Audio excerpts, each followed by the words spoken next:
Okay, screen share किया है मैंने स्टूडेंट यहाँ पे, एंड ये वाला, ठीक है।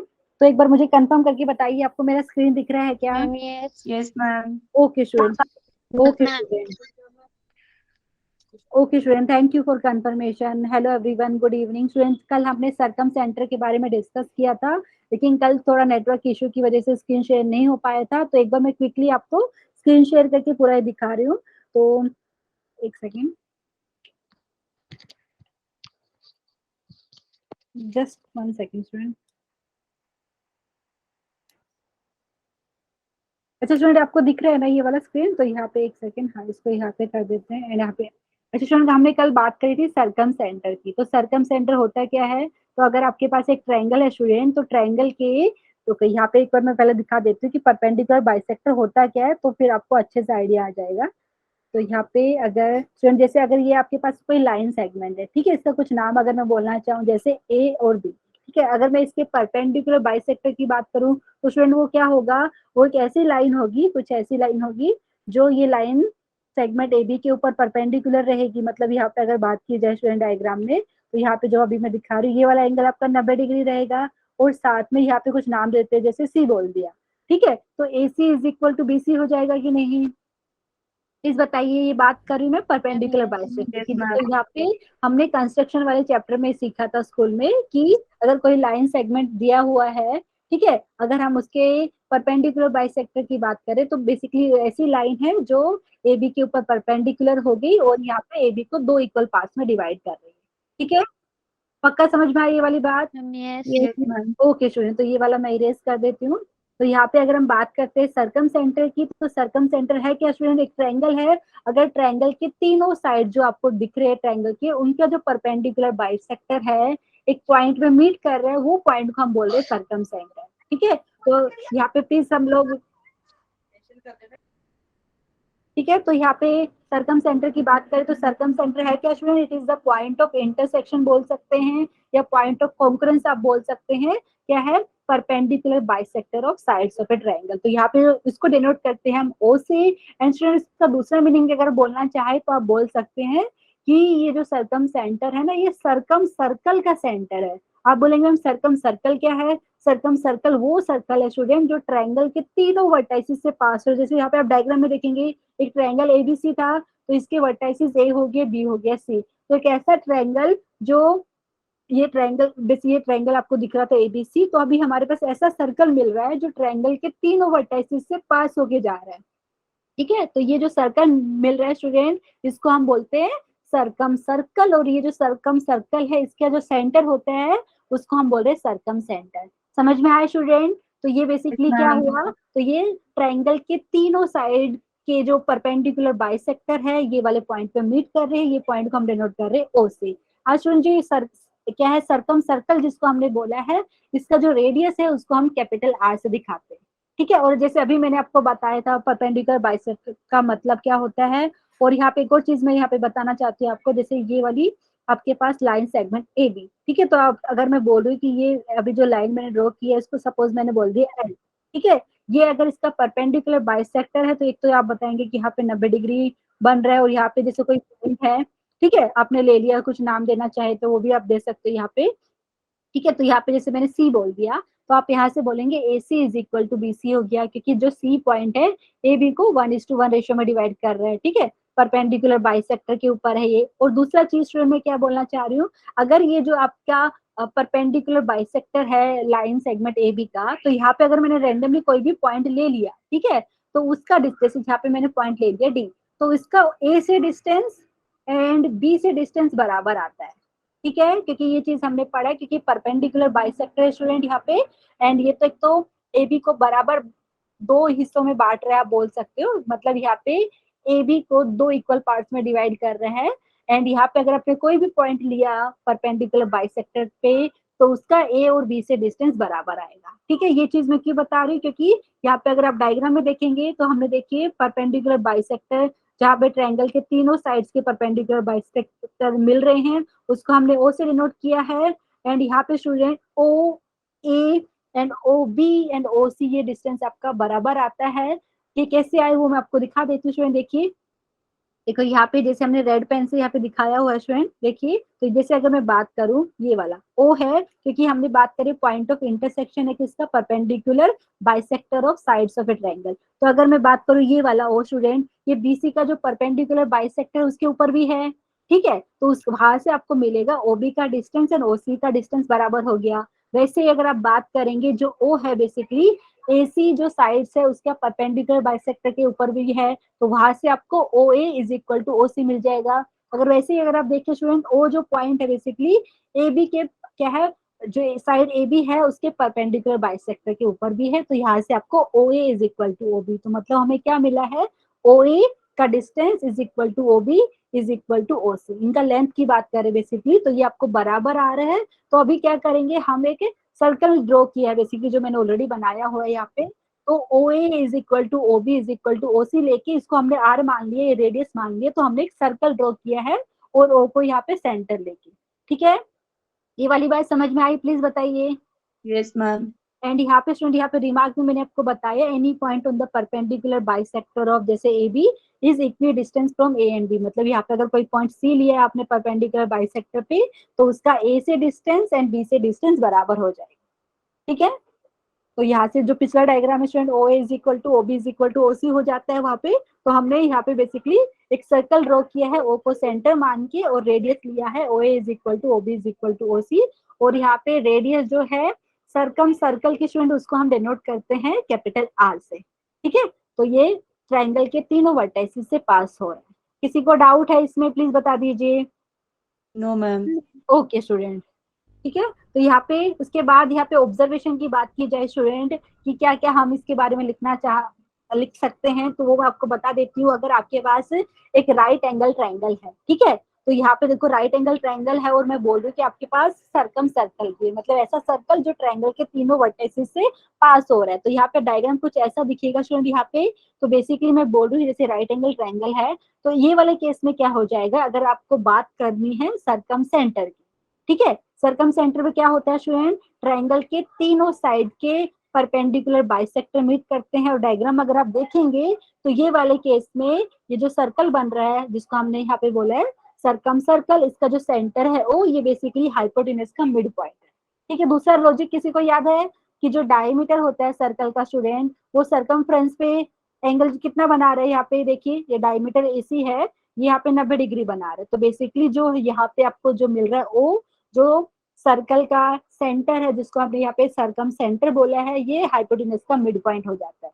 किसी को डाउट है इसमें प्लीज पूछ सकते हैं एवरीवन, क्योंकि सबको पता है डायमीटर का जो मिड पॉइंट होता है स्टूडेंट उसी को हम सेंटर बोलते हैं ना एवरीवन। Yes ma'am. ये हम रिमार्क भी बोल सकते हैं, ऑब्जर्वेशन भी बोल सकते हैं, right angle triangle circum centre is the mid point of hypotenuse, ठीक है। और अभी स्टूडेंट यहाँ पे ये जो हम पढ़ने वाले ये बेसिकली ट्राइंगल का एरिया और ये जो सर्कल हमने बोला है सर्कम सर्कल, उसके रेडियस में क्या रिलेशन है ये हम अभी बात करने वाले हैं। आप 12th में भी वापस से पढ़ने वाले हैं, किस कौन से चैप्टर में, सॉल्यूशन ऑफ ट्राइंगल वाले चैप्टर में, ठीक है। तो क्योंकि हमने पढ़ाई है सर्कम सेंटर के बारे में तो थोड़ा और पढ़ लेते हैं यहाँ पे। तो ये एक सर्कल आपको दिख रहा है, ये कैसे बना है, ये ट्रायंगल के तीनों वर्टेसिस से पास होके हुए मिल रहा है, और यहाँ पे आपको पता है O A is equal to O B is equal to O C है, ये रेडियस ऑफ द सर्कल है जिसको हम कैपिटल आर से डिनोट कर रहे हैं, और आप इसको बोल सकते हैं सर्कम रेडियस, ठीक है। अच्छा स्टूडेंट यहाँ पे क्या हो रहा है, देखिए मैं आपको व्हाइट पेन से दिखाती हूँ। यहाँ पे ये जो आपको पता है ये वाला एंगल है, ये एंगल ए दिख रहा है ट्रायंगल एबीसी में, ठीक है, इंटीरियर एंगल बोलेंगे। तो ये जो एंगल यहाँ पे देखिए सेंटर के ऊपर, ये जो मैं व्हाइट से आपको दिखा रही हूँ, मतलब आप बोल सकते हैं एंगल बी ओ सी, तो ये इसका डबल हो जाएगा कि नहीं, क्योंकि आपने क्या चीज पढ़ी है कि जो सेंटर के ऊपर जो ये बन रहा है एंगल, ये डबल किसका है, जो एंगल आपका सर्कमफ्रेंस के ऊपर जो एंगल बन रहा है उसका डबल है, ठीक है। तो यहाँ पे ए था एवरीवन, किसी को डाउट है ये वाली बात, तो यहाँ पे ए था ट्रायंगल के अंदर, तो ये जो एंगल बी ओ सी आपका 2 टाइम्स ए हो जाता है। अभी आप बोलेंगे मैम इसका क्या यूज है, इसका बहुत यूज है स्टूडेंट। यहाँ से हम क्या लिखने वाले हैं, देखो ये ट्रायंगल, ये वाली ट्रायंगल, ये जो मैं व्हाइट से आपको दिखा रही हूँ, तो ये वाला एंगल आपका स्टूडेंट ए हो जाएगा, ठीक है। क्यों, क्योंकि ये जो बेसिकली ओडी है ये बीसी के परपेंडिकुलर बाइसेक्टर पे, ठीक है। तो यहाँ से ये एंगल आपका ए हो जाएगा, एंड यहाँ से ये जो ट्रायंगल है आप कौन सा बोल सकते हैं ट्रायंगल, यहाँ पे आप बोलेंगे बी डी ओ या आप बोल सकते हो ओडीबी। यहाँ पे तो आपको पता है 90 डिग्री एंगल बन रहा है, क्यों? क्योंकि ये जो ओडी है बेसिकली बीसी जो साइड है उसके परपेंडिकुलर बाइसेक्टर। ठीक है, तो यहाँ से अगर आप देखेंगे स्टूडेंट इन ट्रायंगल ओबीडी आपको मिल जाएगा sine A is equal to BD upon OB. कैसे आए स्टूडेंट? एंगल ए ये जो ट्रायंगल में उसका अपोजिट साइड। ठीक है, क्या हो गया बीडी। ठीक है, हाइपोटेनस क्या है ये वाले केस में? बीओ बोल सकते हो, जिसकी लेंथ हमने आर से डिनोट करी। किसी को डाउट है इसमें? ठीक है, और ये ए बाई टू कैसे आए? किसी को डाउट? पहले तो मुझे बताइए ए बाई टू मैंने कहा से लिखा, किसी को याद हो तो स्टूडेंट? जो बीसी साइड है, ठीक है, उसकी लेंथ को हमने किससे डिनोट करते थे? स्मॉल ए से, क्योंकि हम बोल रहे हैं कि जो ओडी है परपेंडिकुलर बाइसेक्टर है। तो यहाँ से अगर मैं बीडी की लेंथ की बात की जाए तो ए बाई टू हो जाएगा। एग्री करेंगे कि नहीं, प्लीज बताइए। हाँ तो ओके स्टूडेंट, तो यहाँ से हमें क्या मिल रहा है? Sine A is equal to small A upon two R मिल रहा है। तो यहाँ से हमें मिल रहा है student sine A upon small A is equal to 1 upon two R. Capital R क्या है? ये सर्कल जो है सर्कम सर्कल का रेडियस है। ठीक है, तो ये चीज यहाँ पे मैं इरेज कर देती हूँ। और यहाँ से स्टूडेंट अभी आगे क्या मिलेगा? सिमिलरली हम यहाँ से क्या लिख सकते हैं? अगर कोई दूसरा देखेंगे यहाँ पे फिगर, ठीक है, तो जैसे अपने ये देखो ये वाला एंगल आपको पता है एंगल बी है। ठीक है, तो अगर मैं यहाँ पे बात करूँ ये वाला कितना हो जाएगा? ये इसका 2 टाइम्स बी हो जाएगा। ठीक है, तो वहां से अगर आप सिमिलरली अगर आप ऐसा प्रूफ करेंगे तो स्टूडेंट आपको यहाँ पे मिल जाएगा sine of angle B divided by small B is equal to 1 upon two R. And similarly आप बोलेंगे sine of angle C divided by small c is equal to 1 upon two R. And यहाँ से आप क्या बोलना चाह रहे हैं बेसिकली स्टूडेंट? ये ना ये रूल है जो आप 12th में पढ़ने वाले, ये रूल को हम बोलते हैं साइन रूल। में एक बार हाईलाइट कर देती हूँ ये वाले, एक सेकेंड। ये जो आता है बेसिकली अगर एक ट्रायंगल है आपके पास, उसके अंदर ये जो रूल होता है इस, एक सेकेंड, प्रॉपरली नहीं आ रहे हैं। ओके, ये वाला जो स्टूडेंट है ये वाला, यहाँ पे हम क्या बोल रहे हैं? अगर आप अच्छे से ऑब्जर्व करेंगे स्टूडेंट, ये है क्या बेसिकली? अगर मैं इसे रैंडमली ड्रॉ करती हूँ ट्रायंगल, ये जो ए है यहाँ पे जैसे बी है सी है, ठीक है, ट्रायंगल है। तो ये बेसिकली साइन रूल क्या बोलता है यहाँ पे स्टूडेंट? जो एंगल ए है उसका अपोजिट साइड बी सी, जिसका लेंथ हमने स्मॉल ए से डिनोट किया है। ठीक है, और यहाँ पे जैसे ए सी का लेंथ को हम स्मॉल बी से डिनोट कर रहे हैं, ए बी की लेंथ को स्मॉल सी से। तो बेसिकली एक ट्रायंगल के अंदर अगर हम बात करें साइन ऑफ एंगल ए, तो उसका अपोजिट साइड आपको पता है जिसको लेंथ है स्मॉल ए, तो इनका रेशो, ठीक है, और basically sine A upon small A is equal to sine B upon small B is equal to sine C upon C. ये स्मॉल सी आ रहा है बेसिकली ये स्टूडेंट, ये साइन रूल है। तो ये बता क्या रहा है? जैसे ये एंगल अब मैं आपको दूसरे कलर से दिखाती हूँ आपको, जैसे ये वाला एंगल है तो इसका साइन ए स्टूडेंट, एक मिनट, एक सेकेंड, कलर दूसरा नहीं आया। ओके, ये जैसे ये एंगल है स्टूडेंट ए, तो अगर मैं इसके साइन ए की बात करूँ, ट्रिग्नोमेट्रिक रेशियो साइन ए की, तो और इसका जो अपोजिट साइड है जिसका लेंथ है, तो रिलेशन यहाँ पे बेसिकली आप बता सकते हो। तो यहाँ पे ट्रायंगल के अंदर जो एंगल्स बन रहे हैं एंड उसके जो साइड्स है उनमें क्या यहाँ पे रिलेशन है, वो चीज यहाँ पे बता रहे हैं। तो यहाँ पे ये चीज आता है स्टूडेंट, ये आप 12th में भी पढ़ने वाले हैं। एंड यहाँ से हमें सिर्फ ये पता चल रहा है इन सबकी वैल्यू इक्वल टू आती है 1 अपॉन टू आर, क्योंकि हमने एक प्रूफ करके देखा था यहाँ पे पिछले वाले स्टेप। ठीक है, तो यहाँ से स्टूडेंट आप बोलेंगे कि यहाँ से क्या फायदा मैम? अभी वो मैं आपको दिखा देती हूँ स्टूडेंट। यहाँ से बेसिकली ट्रायंगल का एरिया और यहाँ पे आपका जो क्या था, सर्कल था जिसको हमने सर्कम सर्कल बोला है, उसके रेडियस में रिलेशन हमारे पास मिलता है। देखिए, क्योंकि मैंने यहाँ पे डेल्टा यूज किया नोटेशन स्टूडेंट, ये वाला नोटेशन ट्रायंगल के लिए भी यूज होता है, लेकिन अभी के लिए मैंने मेंशन किया है कि ये जो डेल्टा मैंने यूज किया है ये ट्रायंगल का एरिया दिखा है। ठीक है, तो ये अगर आपके पास ऐसा ट्रायंगल है, आपको सेपरेटली दिखाया है ट्रायंगल ए बी सी। ठीक है एवरीवन, तो यहाँ से अगर मैं कोई भी ट्रायंगल के एरिया की बात करूँ स्टूडेंट, क्या होता है? Half into base into height, सब लोग यही बताते हैं। ठीक है, तो यहाँ से अगर आप देखेंगे तो अगर आपने बेस मान लिया है एसी को, मतलब इसका लेंथ हो गया स्मॉल बी, ठीक है, तो हाफ इंटू स्मॉल बी। अभी हाइट कैसे बताएंगे स्टूडेंट? तो आप एक काम कर सकते हो, बी से अगर आपने परपेंडिकुलर ड्रॉ कर लिया सपोज एसी पे, क्योंकि आपने बेस इसको माना है एसी को। ठीक है, तो यहाँ से अगर मैं परपेंडिकुलर ड्रॉ किया तो अभी क्या हो गया स्टूडेंट? राइट एंगल ट्रायंगल हो गया। राइट एंगल ट्रायंगल में देखो अगर मैं बात करूँ ये साइन ऑफ एंगल ए, तो ये क्या हो जाएगा? साइन ऑफ एंगल ए हो जाएगा इसका अपोजिट साइड अपॉन हाइपोटेनस। ठीक है, तो स्टूडेंट यहाँ से देखो मैं लिख के दिखा देती हूँ, आप लिख बताएंगे sine A is equal to यहाँ पे बी डी, जैसे यहाँ पे मैंने डी नाम दिया है, बी डी अपॉन आपके पास लिखेंगे ए बी। ठीक है, और ए बी का लेंथ आपको पता है स्मॉल सी से डिनोट कर रहे हैं आप, बी डी को एज इट इज रहने दिया, यहाँ पे स्मॉल सी कर दिया, आप जस्ट क्रॉस मल्टीप्लाई करके आप बेसिकली जो BD है परपेंडिकुलर उसका ऐसा लिख सकते हैं C इंटू साइन ए, ठीक है। तो वही चीज यहाँ पे लिखा है बेसिकली, ये चीज मैं इरेज कर देती हूँ स्टूडेंट यहाँ पे।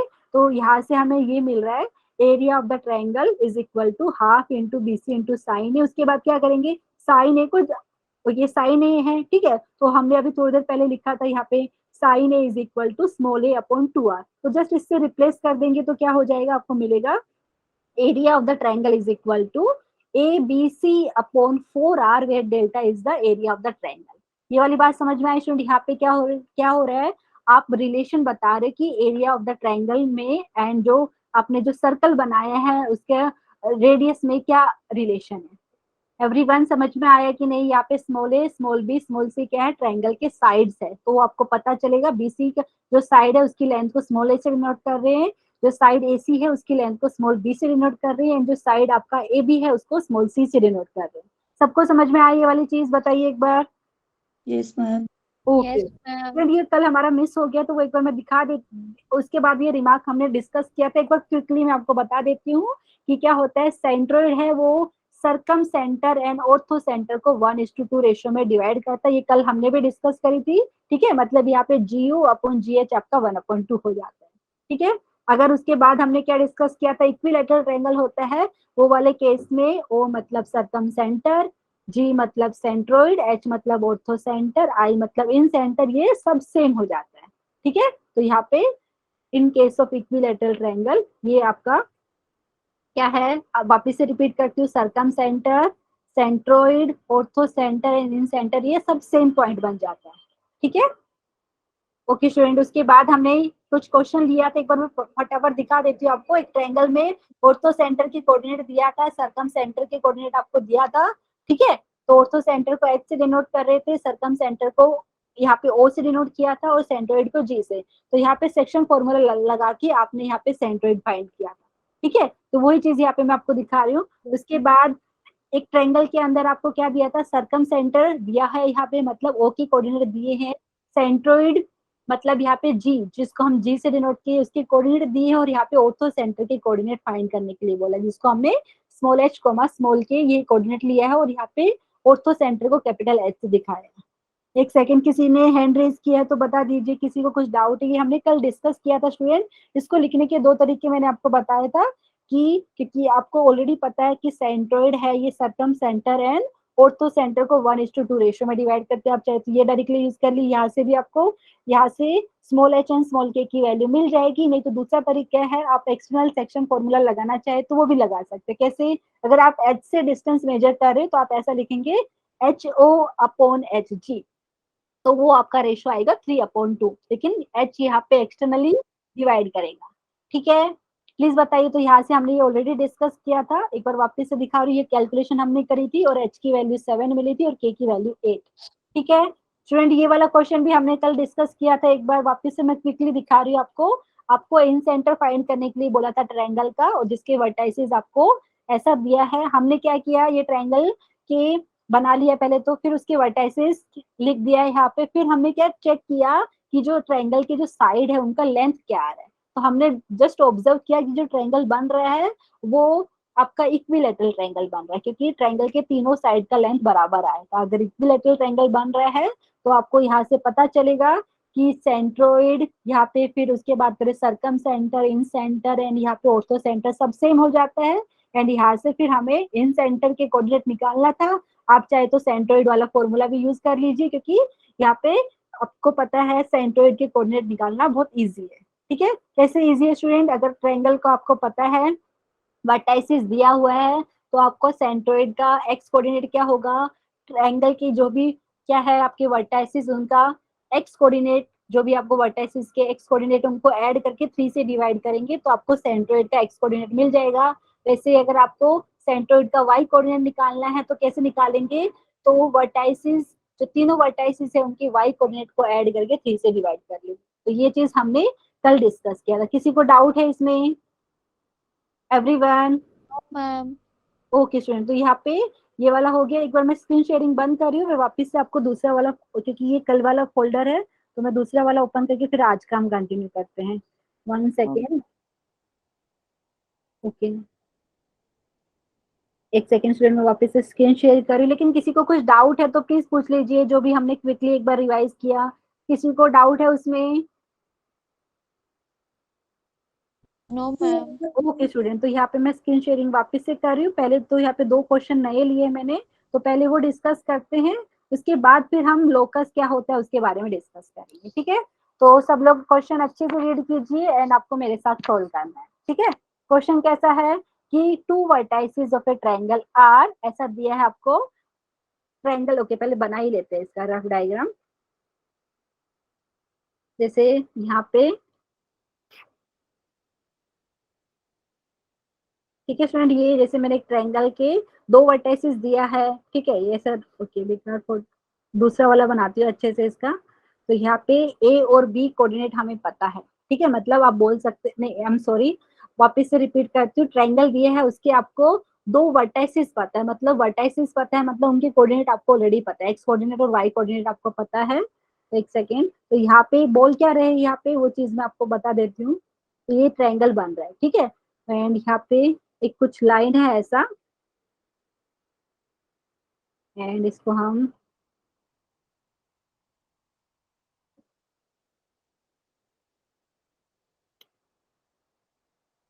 ओके स्टूडेंट, वापस से रिपीट करती हूँ मैं, क्या बोला है यहाँ पे क्वेश्चन में, बोला है कि 2 वर्टाइसेस आपको दिया है ट्रायंगल का। जैसे ये बोला है हमने वर्टेक्स ए, इसके कोऑर्डिनेट दिया है आपको 2,1। ठीक है, दूसरा यहाँ पे वर्टेक्स जो बी दिया है, इसके कोऑर्डिनेट दिए है आपको 3,-2। ठीक है, और यहाँ पे जो ट्रायंगल का थर्ड वर्टेक्स है स्टूडेंट, उसको मान लिया जैसे सी। ठीक है, तो आपको ये जो ट्रायंगल का जो थर्ड वर्टेक्स है उसके कोऑर्डिनेट फाइंड करने, बेसिकली आपको थर्ड वर्टेक्स फाइंड करना है। और ये चीज बोला है कि ये जो थर्ड वर्टेक्स है बेसिकली, ये कौन सी लाइन के ऊपर है, y is equal to x plus 9। ठीक है, और क्या दिया है हमें, और साथ में ये भी बोला है कि जब ट्रायंगल का जो सेंट्रोइड है वो y, देखो y एक्सिस के ऊपर लाई कर रहा है, मतलब यहाँ पे कहीं पे सेंट्रोइड होगा जी, वो आपका y एक्सिस पे है। तो कोई स्टूडेंट मुझे बताएगा y एक्सिस पे क्या होता है स्टूडेंट, y एक्सिस पे x कोऑर्डिनेट 0 होता है। Yes ma'am. Yes, ma'am. Yes, 0। आप चाहे तो ये जो 0,5। सेंट्रोइड का 0 क्या लो, 0 कॉमा ए बी जो भी आप बताएंगे वो यूज कर सकते हैं। जैसे सपोज हम आपने बाइक ले सकते हैं। वाई, नहीं लेकिन वाई नहीं ले, के। हाँ के ले लीजिए, मतलब बी ले लीजिए, ए ले लीजिए, कुछ भी लीजिए, लेकिन वाई एक्सिस पे बोला है ना, वाई एक्सिस पे है, मतलब वहां पे जो पॉइंट रहेगा उसका एक्स कोऑर्डिनेट आपको 0 मिलेगा, ये चीज हमें पता है। ठीक है, तो यहाँ पे जो सेंट्रोइड है उसका कोऑर्डिनेट आप बोलेंगे वो मिलेगा 0,k। ठीक है, एंड यहाँ पे स्टूडेंट अभी जो पॉइंट सी है, आप चाहे तो उसके कोऑर्डिनेट्स आप x1 y1 मान लीजिए। x1 y1 मानना है तो उसके बाद बोलेंगे x1 y1 जो कोऑर्डिनेट्स आपने माने हैं पॉइंट सी के, वो ये इक्वेशन ऑफ लाइन को सेटिस्फाई करेगा, y is equal to x plus 9। ठीक है, तो यहाँ पे मैं दूसरा ट्रिक भी आपको दिखा देती हूँ, एक काम कर सकती हूँ। जैसे अगर सपोज आपने पॉइंट सी पे एक्स कोऑर्डिनेट को सपोज टी मान लिया, आपकी मर्जी है स्टूडेंट, आप x1 y1 लेंगे तो भी सेम आंसर आएगा। मैं शॉर्ट में यहाँ पे आपको दिखा रही हूँ। अगर मैंने पॉइंट सी के एक्स कोऑर्डिनेट को टी मान लिया तो वाई कोऑर्डिनेट क्या हो जाएगा स्टूडेंट, यहाँ पे टी प्लस 9। एवरीवन, क्यों, क्योंकि ये पॉइंट ये वाली Yes, लाइन, ma'am. ठीक है, y is equal to x plus 9। नहीं तो हमने, मैंने 2-3 स्टेप बचाया है, नहीं तो आपको बाद में क्या लिखना पड़ता, अगर आपने पॉइंट सी के कोऑर्डिनेट लिए हैं x1 y1, तो आप क्या लिखते बाद में कि जो पॉइंट सी है ये लाइन के ऊपर है तो इसके इक्वेशन को सेटिस्फाई करेगा, ऐसा लिखना पड़ता। तो वो लिखने की बजाय मैंने डायरेक्टली ऐसा ही ले लिया है कि पॉइंट सी का एक्स कोऑर्डिनेट मैंने टी माना है तो वाई कोऑर्डिनेट टी प्लस 9 हो। ठीक है, अभी स्टूडेंट आपको सेंट्रोइड पता है कैसे निकालते हैं, सेंट्रोइड के कोऑर्डिनेट ऑलरेडी आपको दिया हुआ है, तो यहाँ से हम क्या है सेंट्रोइड का एक्स कोऑर्डिनेट यूज करते हैं। ठीक है, वाई कोऑर्डिनेट तो हमने के माना है, उसका कुछ यूज नहीं हो रहा है यहाँ पे, लेकिन एक्स कोऑर्डिनेट का बहुत यूज है। क्या होगा देखिए यहाँ पे, जो सेंट्रोइड का एक्स कोऑर्डिनेट जिसको हमने बोला है यहाँ पे 0, वो क्या होगा स्टूडेंट बताइए, ट्रायंगल के तीनों वर्टाइसेस के एक्स कोऑर्डिनेट को ऐड करके आपको 3 से डिवाइड करते तब मिलता है वो चीज। ठीक है, Yes. तो यहाँ पे तो 0 इज इक्वल टू कितना हो जाएगा स्टूडेंट, 2 + 3, देखिए यहाँ पे फिर प्लस टी। आप चाहे तो वाई कोऑर्डिनेट का भी लिख सकते हैं, लेकिन वहां पे के आ जाएगा, लेकिन के हमें निकालना नहीं है। ठीक है, पहले तो हम टी की वैल्यू निकालेंगे, तो ये हमारे पास हो गया। ठीक है, मैंने क्या किया है, सेंट्रोइड के एक्स कोऑर्डिनेट को लिखा है ऐसा। ठीक है, सेंट्रोइड का एक्स कोऑर्डिनेट है 0, और ये कैसे आया, ट्रायंगल के तीनों वर्टाइसेस का एक्स कोऑर्डिनेट को ऐड किया है divided by 3। Student cross multiply कीजिए, 0 मिल जाएगा, आपको मिल रहा है 0 is equal to 5 plus t. ठीक है, मतलब टी कितना हो गया, मुझे लग रहा है -5 आ रहा है। Yes, ma'am. Yes, ma'am. Very good. और यहाँ से स्टूडेंट मुझे, क्योंकि वो जो पॉइंट सी लिया है उसका जो y कोऑर्डिनेट मैंने t+9 लिया था, तो यहाँ पे क्या हो जाएगा -5 + 9, 4 मिल रहा है स्टूडेंट। तो यहाँ से अगर बात की जाए, जो ट्रायंगल का थर्ड वर्टेक्स है उसके कोऑर्डिनेट आपने लिखा था t+9 लिखा था, बेसिकली ऐसा लिखा था ना। तो यहाँ से अगर बात की जाए तो क्या हो जाएगा स्टूडेंट, यहाँ पे मैं इरेज कर देती हूँ, लेकिन ये आपको बताने के लिए मैंने लिखा था, तो डायरेक्टली लिख देते हैं। तो ये हो जाएगा -5, 4 इज द, आप क्या लिखेंगे स्टूडेंट, ये थर्ड वर्टेक्स है, third vertex of the triangle. ठीक है, किसी को डाउट है तो प्लीज पूछ लीजिए। No, ma'am. पक्का ना। स्टूडेंट एक और क्वेश्चन मैंने ऐसा लिया है, आपको इस टाइप का क्वेश्चन भी आ जाता है, आपके लिए मैंने लिया है।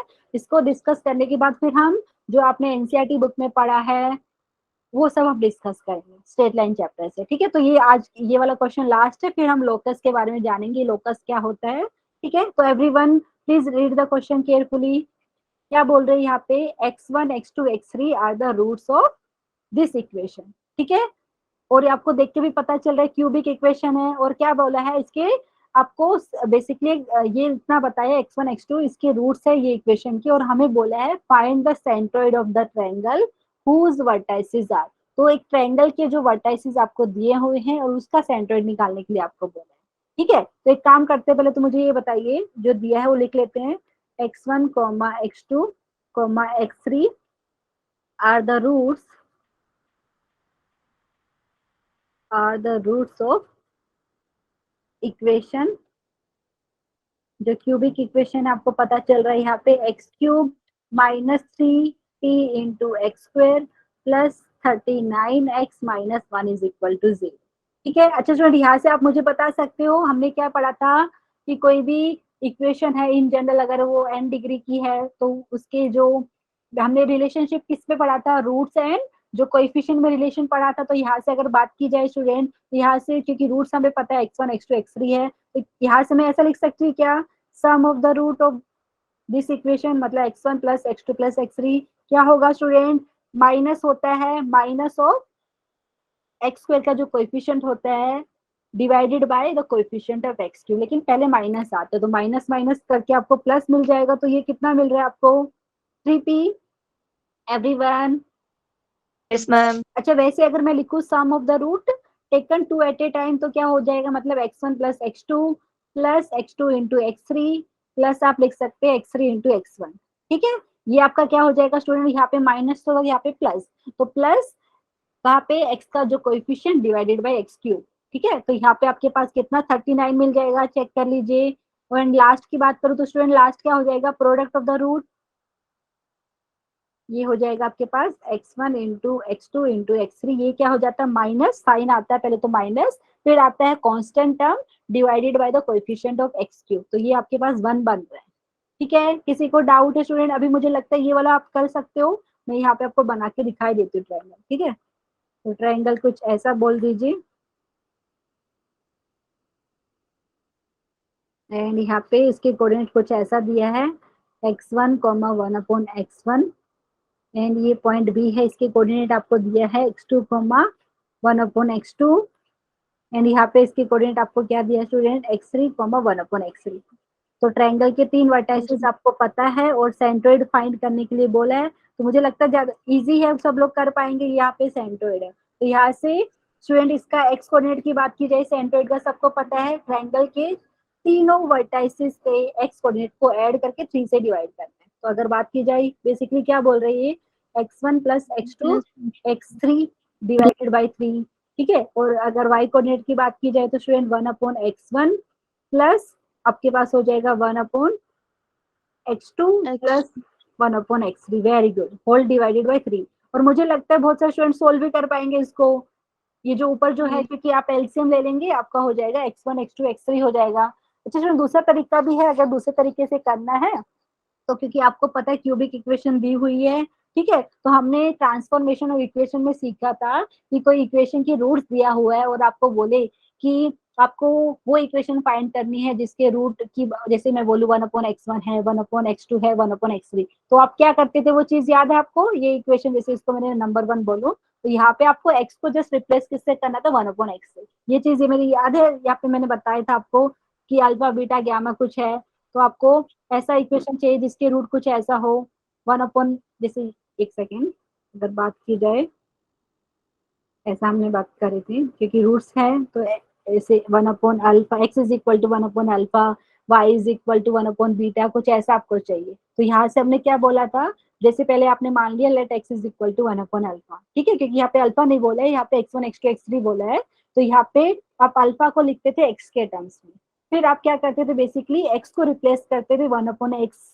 ये इक्वेशन नंबर 1 में, तो जो इक्वेशन मिलेगी ना उसकी रूट्स आपको 1/अल्फा, 1/बीटा, 1/गामा ऐसा मिलता था। ठीक है, तो आप चाहे तो वैसे भी कर सकते हैं, लेकिन मुझे लगता है ये आपके लिए इजी लग रहा होगा क्योंकि यहाँ पे तो आपने ऑलरेडी फाइंड कर दिया है सम ऑफ द रूट। ये देखो इक्वेशन के तीनों रूट्स का एडिशन आपको पता है, sum of the root taken two at a time भी पता है, and product of the root भी पता है, तो मुझे लगता है आप उसी से भी कर सकते हो, या ट्रांसफॉर्मेशन ऑफ इक्वेशन अगर आपको करना है स्टूडेंट वैसे भी कर सकते हो, तो वहां से आपको एक ऐसी इक्वेशन मिल जाएगी जिसके रूट्स हो जाएंगे 1/x1, 1/x2 एंड 1/x3, और फिर वहां से कैसे सम करते थे रूट्स का वो चीज आप सेम फॉलो करते। अदरवाइज यहाँ पे मुझे अगर बताएंगे तो क्या होगा, तो बेसिकली इक्वल टू में लिख रही है यहाँ पे, नहीं तो आप ऐसे भी बता सकते हैं। जो जी के कोऑर्डिनेट की बात की जाए स्टूडेंट, यहाँ पे एक बार लिख देती हूँ, x1 plus x2 plus x3 upon 3।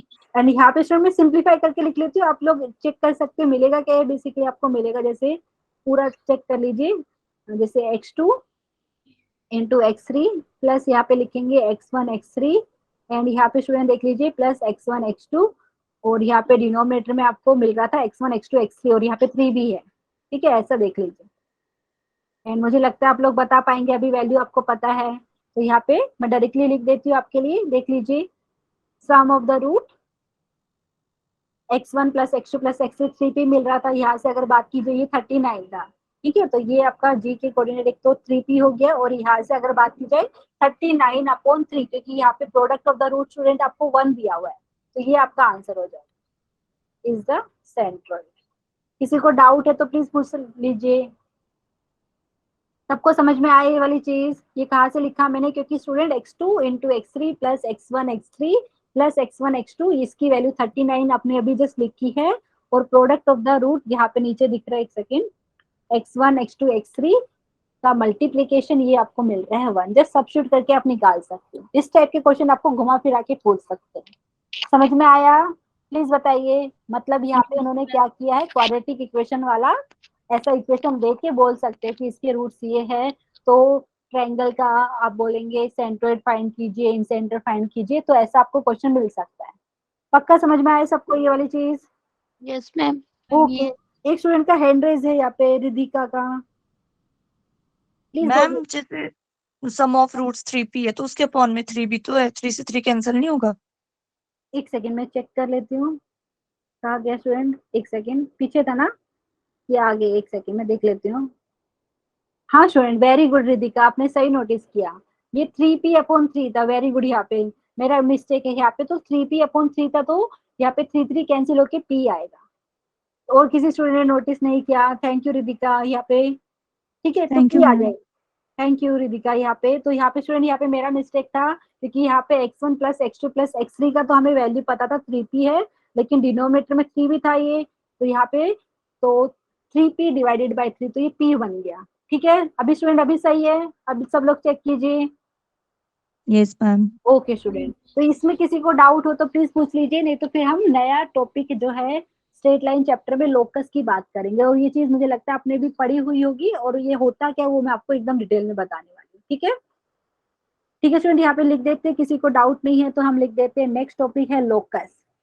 अगर लोकस की बात की जाए सिंपल वर्ड्स में स्टूडेंट, ये है क्या, तो बेसिकली अगर मैं लोकस की बात करूं तो लोकस बेसिकली वो पाथ है, मतलब वो रास्ता है बेसिकली, कि जो कोई भी एक कोई पॉइंट है, जैसे वो मूव कर रहा है, ठीक है, लेकिन वो मूव कर रहे कुछ कंडीशन फॉलो करते वक्त, जैसे एक एग्जांपल अगर मैं आपको दूं स्टूडेंट कि एक आपके पास एक कोई पॉइंट है जो मूव कर सकता है कैसे भी, लेकिन उसको एक चीज याद रखनी है। जैसे अगर मैं एग्जांपल दूं, जैसे आपके पास एक मूविंग पॉइंट है जो कहीं पे मूव कर सकता है, लेकिन एक चीज ध्यान रखनी है कि वो पॉइंट का ए से डिस्टेंस, जैसे मैं बोलूँ ये वो पॉइंट का ए से डिस्टेंस हमेशा, जैसे मैं बोलूँ 3 यूनिट्स होना चाहिए। ठीक है, मैं बोल रही हूँ कि आपके पास कोई मूविंग पॉइंट है जो कैसे भी मूव कर सकता है, बट उसका डिस्टेंस, जैसे उसका पॉइंट मैंने बोल दिया पी, ठीक है, उसका ए से डिस्टेंस हमेशा कितना आना चाहिए, जैसे मैंने एग्जांपल में लिया 3। एक पर्टिकुलर एग्जांपल दे रही स्टूडेंट, उसके बाद और भी एग्जांपल बहुत सारे बात करेंगे।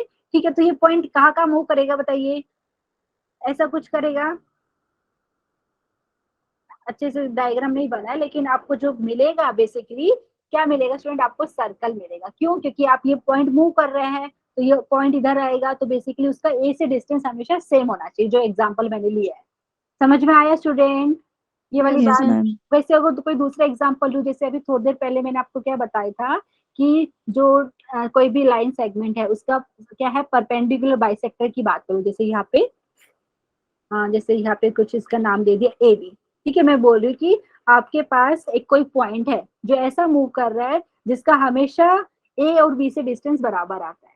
मतलब क्या है, जैसे यहाँ पे कोई पॉइंट है आपके पास पी जिसका डिस्टेंस ए से बी से बराबर आता है, मतलब ये पॉइंट है कहाँ पे, ये पॉइंट आपका इसके ऊपर है, परपेंडिकुलर बाइसेक्टर। तो लोकस मिलेगा क्या स्टूडेंट आपको, ये वाली साइड का परपेंडिकुलर बाइसेक्टर मिलेगा। समझ में आया स्टूडेंट ये वाली बात? तो एग्जांपल देखिए यस मैं आपको मैम। बता रही हूँ, मतलब ऐसा पॉइंट है जो मूव कर रहा है, मतलब एक जगह फिक्स नहीं है, वो मूव ऐसा कर रहा है कि जो उसने पाथ फॉलो किया ना, वो पाथ जैसे यहाँ पे फॉलो किया था तो सर्कल बन गया अपने पास, तो उसने ये पाथ फॉलो किया, जो लाइन है ये क्या आपका परपेंडिकुलर बाइसेक्टर बन गया, ये साइड ए बी का। ठीक है, ये वाली बात समझ में आई? तो इसका अगर डेफिनेशन लिखना चाहिए स्टूडेंट, दो तरीके से आप बोल सकते हैं। लोकस क्या होता है, आप बोलेंगे कि ये वो सब पॉइंट का कलेक्शन है, या ऐसा बोल सकते हैं it is the set of all the point जो क्या है, कुछ ज्योमेट्रिकल कंडीशन को सेटिस्फाई कर रहा है। समझ में आ रहा है? एक तो ऐसा बोल सकते हो, या दूसरे तरीके से बोलना चाहे तो आप बोल सकते हैं कि ये वो हम बोले कोई पॉइंट है उसका लोकस क्या है, तो बेसिकली वो जो पाथ उसने ट्रेस किए है ना, कुछ ज्योमेट्रिकल कंडीशन ध्यान में रखते हुए उसको हम लोकस बोलते हैं। ठीक है, समझ में आई ये वाली बात? तो हम यहाँ पे डेफिनेशन स्टूडेंट दोनों तरीके से, लेकिन समझ में आना चाहिए है क्या ये। लोकस की बात कर रहे हैं तो कोई पॉइंट है, मूव कर रहा है वो कुछ कंडीशन फॉलो करते वक्त। ठीक है, जो पाथ बनेगा, जो पाथ वो मतलब आप बोल सकते हैं मूविंग पॉइंट ने फॉलो किया है, वो पाथ आपका लोकस हो जाएगा। ठीक है, तो अगर डेफिनेशन लिखना चाहे तो स्टूडेंट लिख सकते हैं क्या, एवरीवन यहाँ पे लिख सकते हैं the locus of a moving point, locus of a moving point is the path, आप बोल सकते हो is the path traced by, मतलब फॉलो जो उसने किया है, ठीक है, traced by it following some, ऐसा लिख सकते हैं स्टूडेंट्स। दिस मीनिंग समझ में आना चाहिए आपको। ठीक है, डेफिनेशन कोई नहीं पूछने वाला आपको, लेकिन मीनिंग समझ में आना चाहिए। Traced by it following some condition बोल सकते हैं, या कंस्ट्रेंट भी आप बोल सकते हैं, कुछ रिस्ट्रिक्शन बोल सकते हैं, कंस्ट्रेंट्स या ज्योमेट्रिकल कंडीशन बोल सकते हैं, ऐसा ओब्लिक करके लिख लीजिए कंडीशंस। ठीक है, ये वाली बात समझ में आई सबको? ठीक है, फॉलोइंग सम कंस्टेंट और कंडीशन, और यहाँ पे ये चीज हो गया। उसके बाद अगर बोले तो इट्स, इसका जो इक्वेशन आएगा student, it's equation is known as, it's equation is called भी बोल सकते हैं, known as equation of locus, called as, इस equation is called as equation of locus.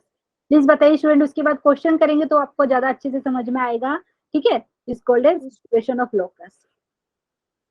ठीक है, एंड अभी स्टूडेंट आपका क्वेश्चन में आपको बोलेंगे कि फाइंड द लोकस। ठीक है, तो बेसिकली आपको वही बात कर रही कि जो पाथ उसने फॉलो किया मूविंग पॉइंट ने, वो दे क्या रहा है आपको, सर्कल मिल रहा है कि कुछ अलग मिल रहा है, ये आपको पता चलेगा। इसमें किसी को डाउट है तो प्लीज पूछ लीजिए। No ma'am. ओके, अच्छा अभी स्टूडेंट यहाँ पे अगर मैं कुछ लिखना चाहूँ यहाँ पे, तो यहाँ पे अगर ओके नोट में करके भी आप लिख सकते हो। अगर अभी मैं कुछ क्वेश्चन आपको दूं, क्वेश्चन के थ्रू भी समझा सकते हैं स्टूडेंट। तो अगर आपके पास जो पॉइंट है मूविंग पॉइंट, ठीक है, वो पॉइंट ऐसे मूव करे तो पहले तो हम क्या करेंगे, अगर आपको बोलेंगे कि वो मूविंग पॉइंट का लोकस फाइंड करना है, मतलब आपको वो बेसिकली पाथ उसने जो फॉलो किए हैं उसके बारे में आपको बताना है, ठीक है। समझ में आया स्टूडेंट? तो यहाँ पे जो भी कंडीशन दिया रहेगा वो कंडीशन को हमें यहाँ पे लिखना रहेगा। अभी जैसे मैं कुछ क्वेश्चन यहाँ पे ले लेती हूँ एंड फिर आपको समझाती हूँ उसमें, नहीं तो मैं पूरा नोट्स भी लिख सकते थे थियरी में। ओके, क्वेश्चन कुछ ऐसा है, find the locus, find the locus. अच्छा स्टूडेंट, यहाँ पे इक्वेशन का समझ में आया आपको? यहाँ पे मैंने बोला it's equation is called equation of locus. तो इसका मतलब क्या है, ये बेसिकली जो आप कोई पॉइंट लिया है उसका एक्स कोऑर्डिनेट और वाई कोऑर्डिनेट में जो रिलेशन आप बता रहे हो ना कोई एल्जेब्रिक इक्वेशन से, वो इक्वेशन आप क्या हो गया इक्वेशन ऑफ लोकस। प्लीज बताइए समझ में आया कि नहीं? Yes ma'am.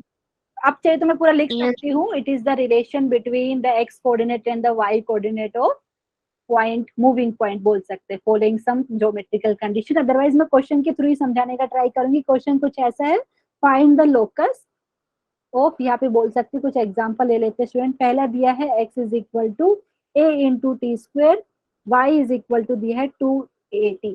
अच्छा, इस टाइप के क्वेश्चन भी आ सकते हैं या कुछ आपको कुछ अलग से पूरा वर्डिंग में भी दे सकते हैं। तो यहाँ पे हो क्या रहा है स्टूडेंट, आपको x की वैल्यू ये पता है, मतलब आप बोल सकते हैं x कोऑर्डिनेट ये है, y कोऑर्डिनेट ये है, लेकिन आप बोलेंगे कि मैम x और y का तो समझ में आया लेकिन एक t अलग से कहाँ से यूज हो गया। ठीक है स्टूडेंट, यहाँ पे t एक वेरिएबल है जिसको आप थर्ड वेरिएबल बोल सकते हैं, यहाँ पे इसको हम बोलेंगे पैरामीटर। आपने पढ़ा होगा शायद से, हम पैरामीटर क्या होता है स्टूडेंट, अगर आपने एक्स एंड वाई को कुछ दूसरे वेरिएबल या तीसरे वेरिएबल, देखिए एक्स और वाई खुद वेरिएबल है, ठीक है, आपने एक और वेरिएबल ले लिया और एक्स एंड वाई को वो वेरिएबल के फॉर्म में लिखा है। तो अगर आपको लोकस लिखना है स्टूडेंट, बेसिकली पॉइंट का एक्स एंड वाई कोऑर्डिनेट के बीच में रिलेशन लिखना है, तो क्या करेंगे, जो थर्ड वेरिएबल है उसको आपको एलिमिनेट करना रहेगा, मतलब उसको रिमूव करना है। ठीक है, तो कैसे कर सकते हैं स्टूडेंट, यहाँ पे जो फिर बाद में जो मिलेगा वो इक्वेशन हो जाएगी लोकस की। समझ में आ रहा है स्टूडेंट? तो अलग अलग टाइप के क्वेश्चन पूछ सकते हैं, अभी मैं आपको और भी देने वाली, लेकिन ये वाला देखिए कैसे करेंगे। यहाँ से मैं कुछ ऐसा लिख सकती हूँ स्टूडेंट, जैसे x is equal to a into t square as it is रखा। y को मैं कुछ ऐसा लिख सकती हूँ क्या, क्योंकि यहाँ पे जो t है स्टूडेंट, क्योंकि t है वो थर्ड वेरिएबल है, उसको हमें एलिमिनेट करना है, रिमूव करना है, तभी हमें जो इक्वेशन मिलेगी ना उसको आप क्या बोल सकते हैं, वो लोकस का इक्वेशन है। ठीक है, प्लीज बताइए एवरीवन। तो यहाँ से ऐसा लिख सकते हैं क्या, y upon 2a is equal to t, लिख सकते हैं? किसी को डाउट है इसमें? No ma'am. ओके स्टूडेंट, अभी क्या करेंगे बताइए, अभी मैं क्या कर सकती हूँ, टी की वैल्यू यहाँ पे सब्स्टिट्यूट कर सकते हैं, तो x आपके पास हो जाएगा a into Y upon 2a का होल स्क्वायर। ठीक है, एंड यहाँ पे प्लीज मुझे बताइए क्या हो जाएगा, ये मिल रहा है आपको x is equal to a into y square upon यहाँ पे 4 इंटू a स्क्वायर, कुछ ऐसा मिल रहा है। ये इससे कैंसिल, तो क्रॉस मल्टीप्लाई करके क्या मिलेगा स्टूडेंट, यहाँ पे दिखा देती हूँ मैं आपको, तो आपको मिलेगा एक्स वाई। अच्छा, क्रॉस मल्टीप्लाई करके आपको मिलेगा 4ax is equal to y square. तो बेसिकली आपको क्या मिला है, आपको मिल रहा है यहाँ से y square is equal to 4ax। कितने स्टूडेंट ने ये वाली इक्वेशन देखी हुई है फोनिक्स सेक्शन में? Yes everyone ma'am.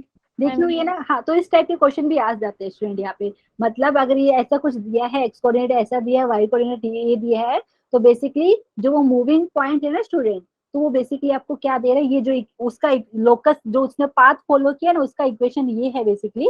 ठीक है, समझ में आया स्टूडेंट? और ये बेसिकली आपको क्या है, पैराबोला की इक्वेशन, ये आपने पढ़ा है। ठीक है, मैम। अच्छा और भी कुछ क्वेश्चन अगर मैं देना चाहूँ तो प्लीज याद रखिए, जब भी आपको इस टाइप में दिया रहे, एक्स आपको दिया है कुछ थर्ड वेरिएबल में, वाई भी आपको कुछ डिफरेंट वेरिएबल में दिया है, तो आप क्या काम करेंगे, जो डिफरेंट वेरिएबल है उसको एलिमिनेट करना है, हटाना है। ठीक है, तो एक नेक्स्ट और दिखाती हूँ मैं आपको, फिर कुछ क्वेश्चन है आपका बुक से लेने वाली हूँ मैं। तो नेक्स्ट यहाँ पे कुछ ऐसा दिया है, x is equal to a sine theta, and यहाँ पे मैं ले रही हूँ y is equal to b cos theta. ठीक है, एंड आपको सिर्फ बोला है फाइंड द लोकस। ठीक है, ऐसा कुछ क्वेश्चन है, सिर्फ लोकस फाइंड करना है स्टूडेंट, तो क्या कर सकते हैं मुझे बताइए। यहाँ पे मैं कुछ ऐसा लिख सकती हूँ क्या, x upon a is equal to sine theta. आप बोलेंगे मैम ऐसे Yes, क्यों लिख ma'am. रहे हैं स्टूडेंट, क्यों, जो हमने आइडेंटिटी पढ़ चुके हैं ट्रिग्नोमेट्रिक आइडेंटिटी, वो तो यूज कर सकते हैं ना, क्योंकि हमारा काम क्या है, यहाँ पे देखेंगे थीटा आपको दिख रहा है वेरिएबल है, थीटा एंगल है बेसिकली, लेकिन ये वेरी हो रहा है, चेंज हो रहा है, ए और बी कांस्टेंट है यहाँ पे। ठीक है, तो यहाँ से हम क्या कर लिख सकते हैं, हम लिख सकते हैं एक्स अपॉन ए आपका क्या हो गया, साइन थीटा, एंड यहाँ से स्टूडेंट बताइए क्या लिख सकते हैं, y upon b is equal to cos theta, लिख सकते हैं कि नहीं? अच्छा, अभी कोई मुझे बताएगा, आइडेंटिटी लिख सकते हैं सिंस, आप बोल सकते हैं। साइन स्क्वायर थीटा, और ये चीज मुझे लगता है आपने पैरामेट्रिक इक्वेशन ऑफ कोई जो अभी मैं ज्योमेट्रिक जिसकी बात कर स्टूडेंट, अभी आपको पता चलेगा कि इक्वेशन है किसकी, ठीक है। Since sine square theta plus cos square theta is equal to 1, तो यहाँ से हम ऐसा कुछ लिख सकते हैं क्या, यहाँ से हमें मिल जाएगा x अपॉन a का whole square plus y upon b का whole square is equal to 1, ठीक है। तो Yes. Basically X square upon A square plus यहाँ पे आपको मिल रहा है student Y square upon B square is equal to 1। किसी को डाउट है तो आपने ये वाली इक्वेशन मुझे लगता है देखी हुई है, कितने लोगों ने Yes, देखी हुई है? वेरी गुड, कॉनिक सेक्शन में देखा होगा स्टूडेंट आपने ये वाली चीज, ma'am. में पढ़ लेते एक बार, किसी ने कुछ बताया है क्या? अच्छा रिधिका, आपने हैंड रेज किया, कुछ मिस्टेक किया है क्या, मैंने बताइए। No ma'am. अच्छा पक्का समझ में आया? Yes ma'am. अच्छा सर ऐसा क्यों, कई बार ऐसा दिया रहता है, अभी क्या है एग्जैक्टली कैसे करेंगे, अगर आपको बोलेंगे कि कोई पॉइंट का लोकस निकालिए तो वो वाला भी एक बार आपको एल्गोरिदम या वर्किंग रूल बोलते हैं, वो एक बार लिख लेते हैं, ठीक है एवरीवन। अभी रूल लिख लेते हैं कि लोकस कैसे फाइंड करते हैं। ये वाला जो मैंने आपको दिखाया है वहाँ पे basically x and y coordinate को कोई डिफरेंट वेरिएबल के फॉर्म में दिया था, तो वो वाले केस में जो डिफरेंट वेरिएबल है उसको एलिमिनेट करना रहता है। अगर अभी वर्किंग रूल लिखे या एल्गोरिदम बोलना चाहे वो लिख लेते, फिर हम क्वेश्चन करते हैं। वर्किंग रूल बोल सकते हैं या एल्गोरिदम बोल सकते हैं, लेकिन यहाँ पे कब करते हैं ये, if some geometrical conditions are given, ठीक है तब, इफ सम geometrical if some geometrical conditions are given।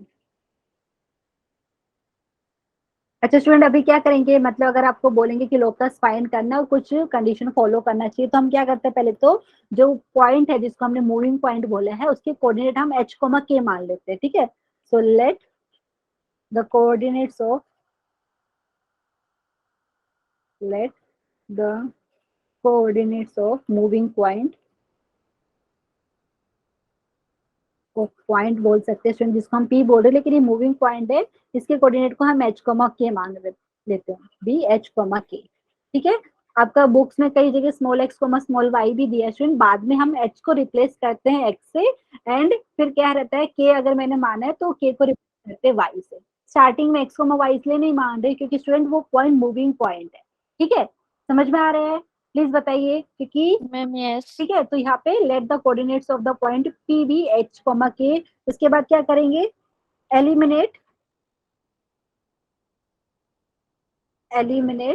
The unknown. अगर आपको कोई अननोन दिख रहा है तो वहाँ पे जो कंडीशन अप्लाई करने के बाद अगर आपको कोई अननोन दिख रहा है उसको आपको रिमूव करना पड़ेगा, ठीक है। Eliminate the unknown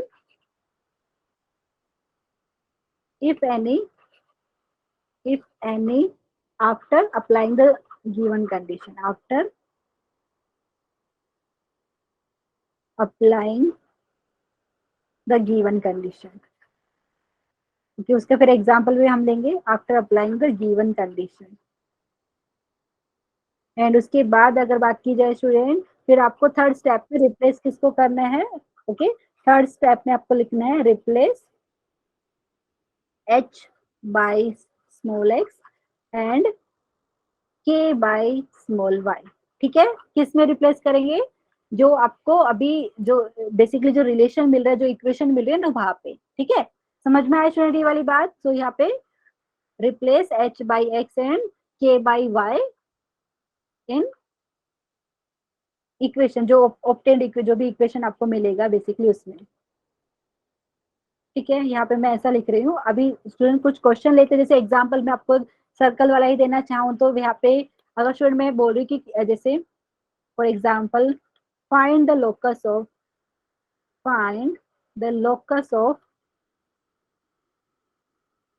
of a point whose distance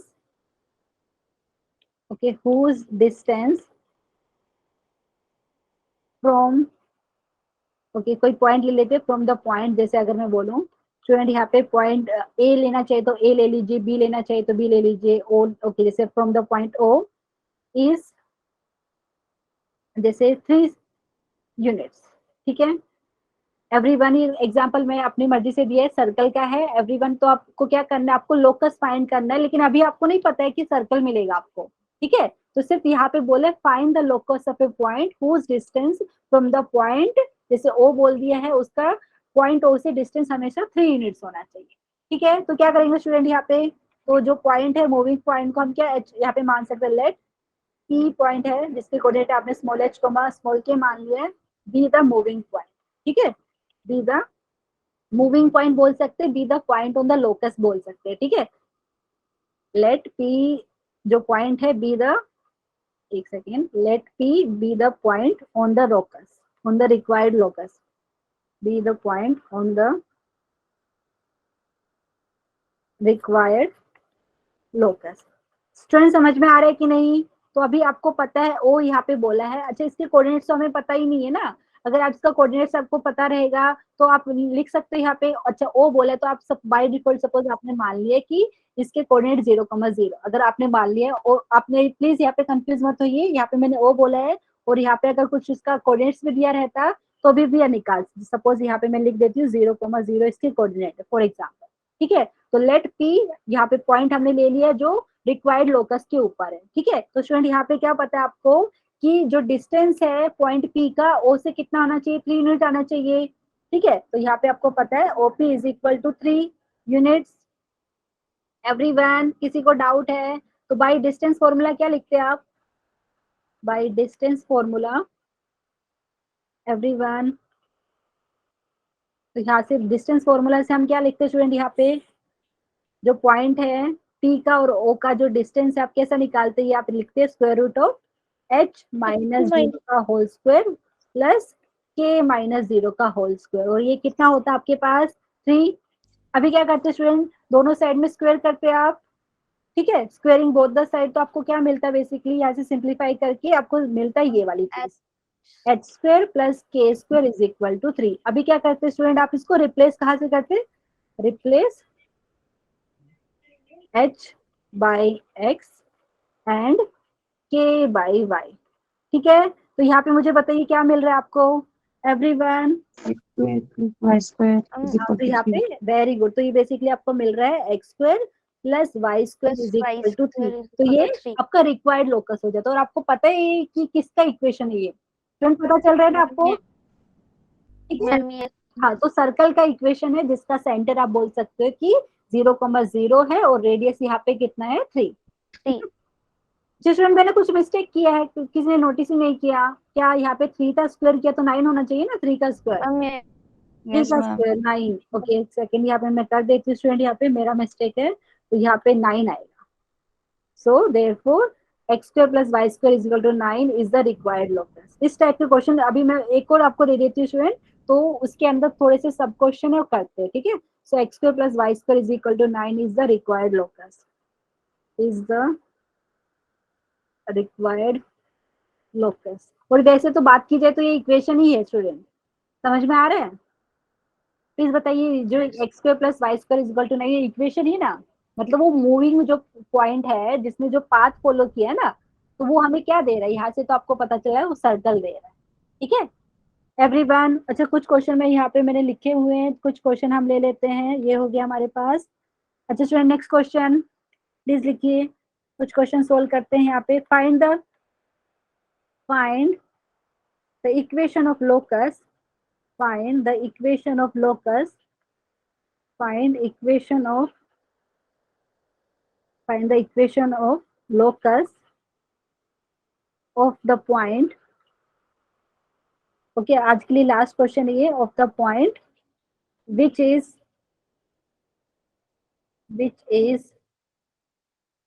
equidistant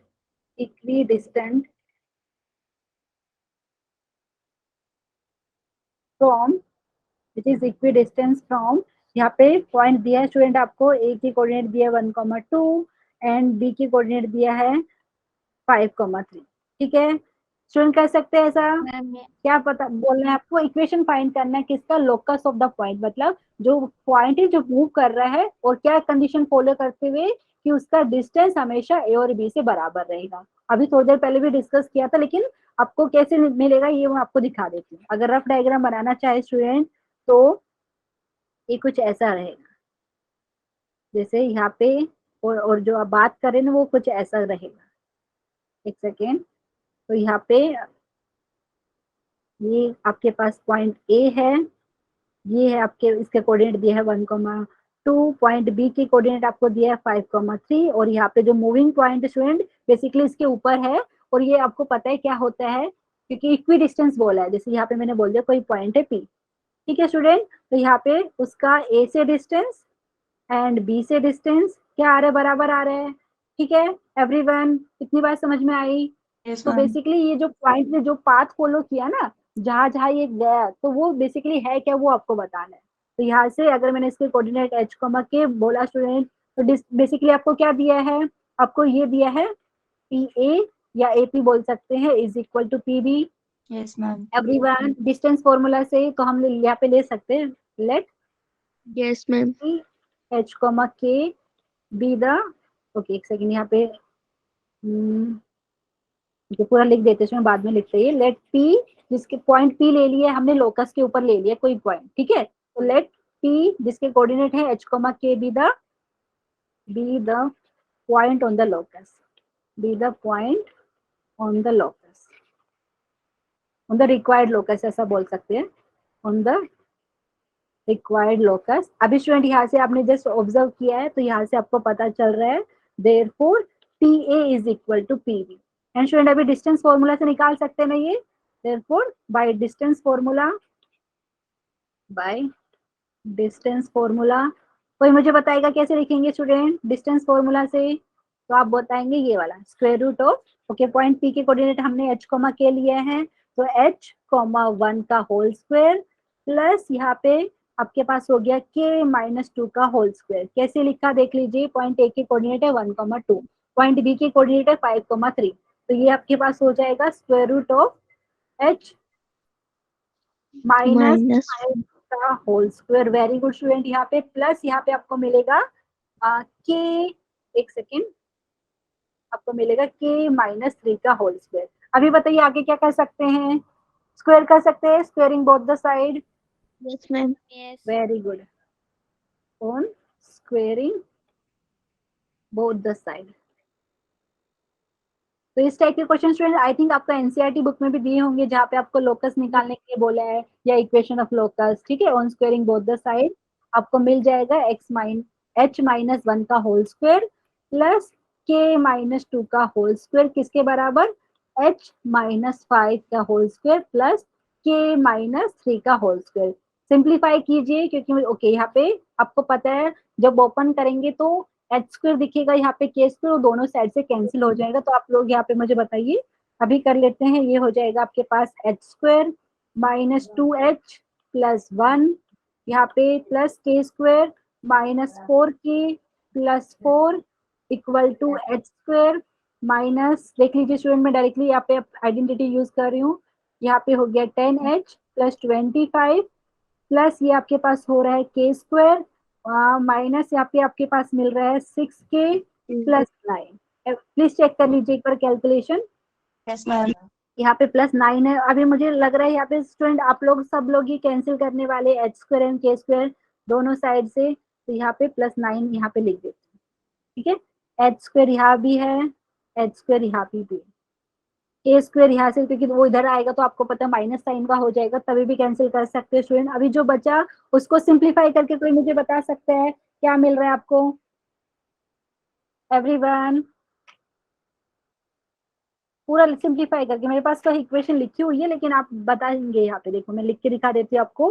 left side की बात करें स्टूडेंट तो मिल रहा है, देखिए ये हमें -2h, देख लीजिए -2h minus 4k plus 5, -4k plus 5 left side में मिल रहा है, राइट साइड में क्या बच रहे हैं, राइट साइड की बात की जाए student -10h minus 6k, -10h minus 6k, और कांस्टेंट टर्म की बात की जाए तो 25 प्लस 9 34 हो रहा है। अभी स्टूडेंट इसको अच्छे से एक साथ रखते हैं, क्या हो जाएगा, आपने सपोज h वाले टर्म को इधर लेके आए, ये हो गया आपके पास, फिर है -4k, ये प्लस 6k हो गया, और ये आपके पास है 34 माइनस 5, तो स्टूडेंट मुझे लग रहा है सबको क्या मिल रहा है, यहाँ पे 8h मिल रहा है, यहाँ से बात की जाए तो +2k मिल रहा है, और ये आपको मिल रहा है 34 - 5 कितना आएगा स्टूडेंट की 29। Yes, ma'am.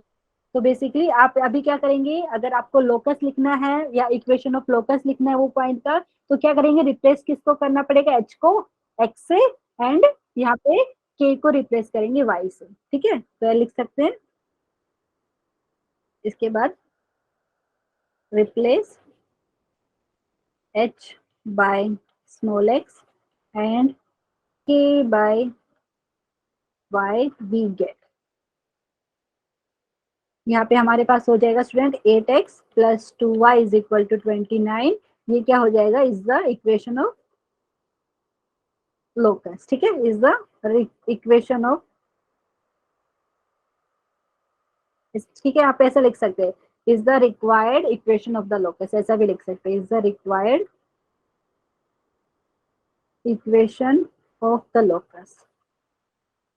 प्लीज बताइए स्टूडेंट समझ में आया कि नहीं, और बेसिकली ये है क्या स्टूडेंट, ये है बेसिकली वो लाइन का बेसिकली ये इक्वेशन है जो ये जो आपको दिया है यहाँ पे, अगर जो मैंने डायग्राम वाइज दिखाई जाए स्टूडेंट यहाँ पे, तो बेसिकली जो ये पॉइंट P है ये बेसिकली आपका लाइन सेगमेंट AB के परपेंडिकुलर बाइसेक्टर के ऊपर। ठीक है, क्योंकि इसका डिस्टेंस हमेशा A और B से बराबर आ रहा है, मतलब ये परपेंडिकुलर बाइसेक्टर के ऊपर है सेगमेंट AB के। ठीक है, किसी को डाउट है इसमें प्लीज बता दीजिए।